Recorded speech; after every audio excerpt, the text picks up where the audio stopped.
COP16, there are a couple of big ticket items, such as the DSI and genetic resources, and negotiating the multilateral mechanism and the global fund. The key issue there, of course, is whether the fund itself and the multilateral mechanism will be under the control of the COP, or whether it will reside in financial institutions such as the Global Environment Facility.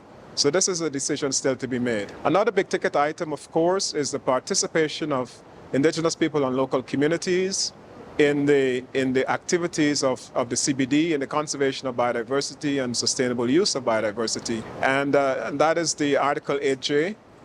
And that the issues have been ironed out. The work program has been approved.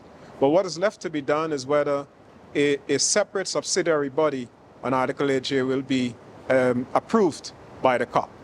Support is growing in that sense. And then, of course, a third big ticket item is the resource mobilization and the financial mechanism themselves. And those two items, which are part of item 11 of the CBD agenda, are under intense scrutiny during this high-level segment of the COP. So ministers are involved, Caribbean ministers in particular, are now meeting with the COP president and with the GF CEO to iron out how resources will be mobilized and how they will be managed so that countries could receive financing as part of their national finance plans to implement the GBF. I must also say that another important priority for the region is marine and coastal biodiversity and island biodiversity. Since countries that are participating at the COP, they have asked for the separation of island biodiversity from marine and coastal biodiversity. And I think this is a request that has received support, so that island biodiversity will be a standalone decision of the COP. At least this is the position of Caribbean states, along with states from the Pacific and Africa.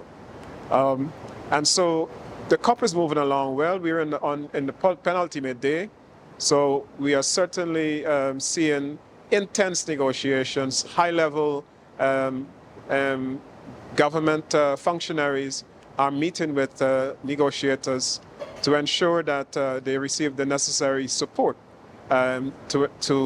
towards all of the pending decisions being finalized and adopted by the Conference of the Parties when the closing ceremony is held tomorrow.